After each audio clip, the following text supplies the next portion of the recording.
everyone, welcome back to my channel and welcome back to my home. On today's video, we are going to be focusing on ADHD cleaning tips for the kitchen.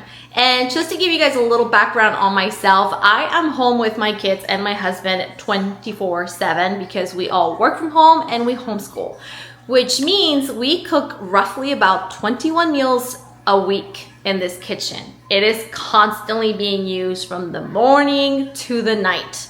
And there's always dishes, always messes, always spills. And I had to be very effective at cleaning this in under 20 minutes. So I am gonna show you guys those tips and tricks today, focused on ADHD. However, if you have anxiety, if you deal with depression, if you deal with Hashimoto's, low energy, these tips absolutely apply to you. I will have all the timestamps below, and without further ado, let's go. Okay, let's start with the first chapter on this, and that is just a reset. You're going to go ahead and start from one direction to the other and start putting things back to where they belong. Do not skip on these items. Don't cherry pick the items. Just simply put everything back where it belongs. As a gentle reminder, it's okay to pause this video if you need to take notes or if you're having a little bit of a hard time paying attention. Everything will be set up in chapters so that you're able to come back to it below on the timestamps. Now, why is this step crucial? Well, it's crucial because we are trying to create a habit. You see, we may not be good at routines, but we're really good at having habits. And while some people with ADHD can thrive on routine, most of us cannot just kickstart one right off the bat. So what I'm going to do is teach you habits, things that you can do on autopilot without having to think of where to start, how to start it. All right, friends, pro tip number 1. And that's going to be to have a basket or something that will help you carry and place items that are not going to belong in the kitchen. There is always going to be something that doesn't belong in the kitchen. And instead of you walking away and putting it back all the way to the other side of the house or upstairs, you're going to have a basket, a container, anything that will help you carry things, and you're going to put it in there. Do not walk away from the kitchen because then we have to start all over again. So simply have that basket ready to go and then bring it back every single time you put things back.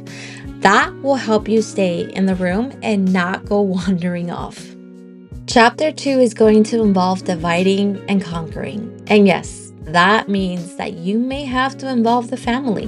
You don't have to tackle this by yourself. And if you have children, the reset is the fastest, easiest way to get them to help you. So if you're the one who can't step out of the kitchen, it doesn't mean someone in the family can't for you. So fill that basket up, give it to the kids, and have them put everything back where it belongs. Yes, it is stressful. Can you really trust that they're going to do it? Probably not. But here's the thing. They are helping you and they are seeing what you're doing is important. So teach them that everyone must pitch in order to conquer. Use those exact words, and you will see how they will also pick up that habit. You see, you're not just learning things for yourself, but you're learning things to teach them as well. They will eventually use these habits, and things will be also easier for them when it comes to tackling their own task. Pro tip number 2. If you have enough help at home, you can delegate, and you should delegate. Let's say the dishes need to be tackled. You can go ahead and have someone delegate that job. But let's say you're doing this alone, like I am. Play some music. Have your favorite drink with you. Have that stimulation nearby because, as you know, those of us with ADHD require constant stimulation. And in the midst of the chaos, it's good to reward yourself. Now, before I continue, here's another gentle reminder that if you need to step away or you're feeling yourself a little overwhelmed, pause this video and then come back to it. Keep in mind, all those timestamps will be down below if you need to come back to any sections that you need to review. Chapter 3, dishes. I know, our favorite part. If you are unable to delegate this to someone else and you're on your own, well, let's tackle it. The first thing I want to suggest is, yes, using your dishwasher. If you have it, use it. If you don't, that's okay. We'll figure something else out.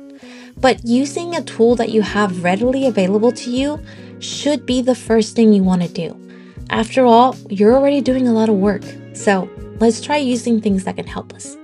Now, let's say you don't have that available. That's okay. We have our hands, we have a sponge, and we can do this. Play some music and start with the bigger items. Clear that sink up. Sometimes the pots and the pans and the bigger things make it seem like it's a lot more. So take care of those first. Then tackle the smaller items. I like to make sure that everything that's in the sink is fully cleaned. And it's important that we do this because, yes, we are going to clean that sink. And the reason that sink needs to be clean, it's because it's a health hazard. If the sink goes unclean and there's food left there overnight or over multiple nights, you're going to notice the smell. And that's not good. Not only are you noticing the smell, but now there's possibly gnats and flies that are creating in that area. It is not healthy for you or your family to have that sink be dirty. You don't have to give it an extensive deep cleaning, but you should be able to give it a small little scrub down and then clear the disposal, making sure that that area is clear of anything that shouldn't be there. Here is a small pro tip when it comes to the disposal on your sink, if you have that and it applies to you. Please, please, please avoid using boiling hot water on it if you have an older home.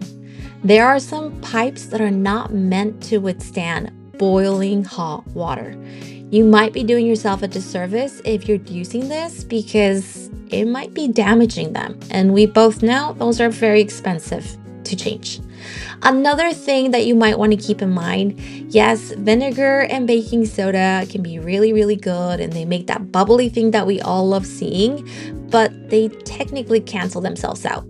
You can still look at that bubbly thing that we enjoy, but you might want to use some essential oils or just something else to actually go after the scent because the vinegar and the baking soda might not be enough. Now, vinegar by itself is acidic enough to clean the area. You don't have to use more. But I know we love those bubblies, so if you have to, just make sure you add a little bit of soap or maybe a little bit of essential oils to kind of work that scent out. Chapter 4, cleaning. We finally got to the best part, and this is where I get to teach you a few things about cleaning. Now, my mother used to teach me this, but I've also learned this from people who actually do this for a living, and that is to clean from top to bottom. The reason for that is because you want to make sure no dust particles, no grease, no food crumbs end up falling into the already clean section. So you're going to want to clean from top to bottom. That means the cabinets, then the counters, then the floors. Here, what you're seeing is me pre-treating an area. You see, I haven't cleaned my counters for quite some time, and there is a lot of sticky messes. And to be honest with you, I cook 3 times a day, sometimes 4 or even 5. There's always going to be something here. And pre-treating those will make it so much easier. Now, I'm going in here and I'm not necessarily deep cleaning these sections, but I'm just spraying a microfiber and getting that dust all of those cabinets. Now that it's been pre-treated, I'm going to go in and actually clean those counters. That food is probably going to fall into the floor, and then I'll be able to clean the floors. Never vacuum or mop your floors before you've actually cleaned your cabinets because guess what? You're going to be cleaning them again. So make sure you're doing it in that order from top to bottom. Regardless of where you're at, just remember that. Clean from top to bottom. I am simply doing another quick little break check-in with you. Remember, if this is too lengthy, you are able to pause and then come back. You don't have to take in this information all at once. The chapters will be listed below on timestamps, and everything that you need to come back to is available below. As always, take breaks, process, and then come back. Time for another pro tip. If you really want to make it easy to be able to scrub that sink down, grab one of those wands that you can add soap to and just have it ready to go. I believe Scotch-Brite is one of the brands that has those. There could be other ones out there, but just grab a pack of them, fill it with soap, and leave it on the side of the sink next to your sponge. Make sure people know or label the wand as sink cleaning only. That way, they don't end up using it for something that might not be what it's for.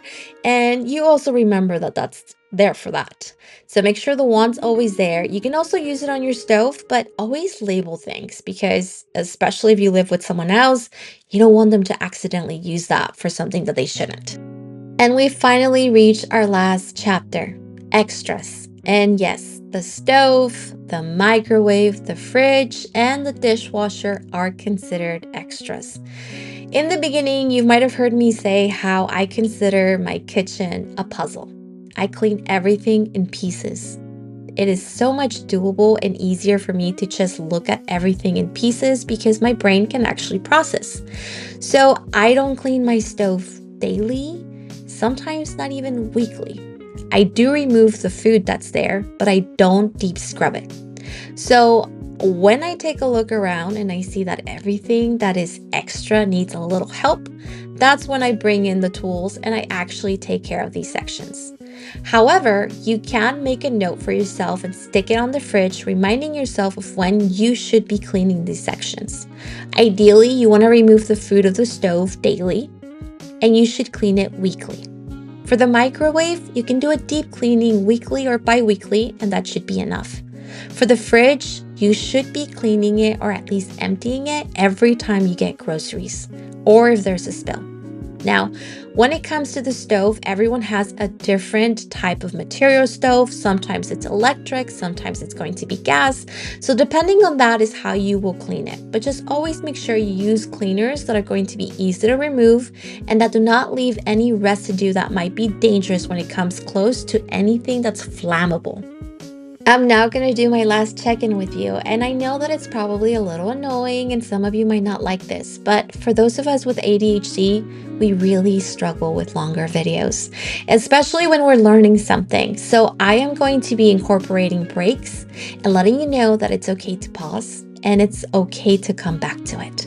This is my way of appreciating you, your time, and the effort that you're putting in to listening into this long video. And again, it's something that I would want to see when it comes to an ADHD educational video. All right, pro tip time. It is good to have all of your cleaners together. And if you've seen my video when it comes to the bathroom cleaners, I'm going to suggest the same for the kitchen. Now, you can have all of your kitchen cleaners in one caddy, but if you want to have a very specific caddy just for your appliances, that is okay too. I like to have the very specific cleaners like the stainless steel cleaners and the vinegar and things that I only use for my appliances ready to go. So I have a caddy labeled appliance cleaners and I only keep those there. It also helps me let the kids know and my husband know that those cleaners are not meant for everything in the house, especially stainless steel cleaners because they tend to have oils and polishes, and those can either damage or make things very slippery and unsafe for people. Now remember, this is not meant to be perfect the very first time. If you have to have everything written down and then you have to execute it in the kitchen little by little, then do so. It's very important to acknowledge your threshold, and you might have heard me say this in multiple videos now, but learning your threshold of energy, learning the threshold of cleaning time, learning those two things will actually save you from burnout and feeling incredibly overwhelmed. Over time, these habits will become much easier to attain and you will become a much faster cleaner. Trust me when I say that. When I first started, it took me roughly about 45 minutes to get this kitchen clean. I slowly transitioned to 30, then 25, and finally 20. On deep cleanings, I make sure that I spend a little bit more time and I give myself more grace because I am doing more work. Well, friends, this concludes today's video. I was so happy to be able to bring this information your way. I hope that this is able to help you at home. I know it can be a struggle dealing with ADHD as it is, and then adding all of the stress of everyday tasks can be so incredibly overwhelming. I hope you enjoy this video, and if you do, I would greatly appreciate it if you gave it a thumbs up. Make sure to subscribe as I plan on sharing more videos on how to clean your home while dealing with ADHD. Until next time, bye.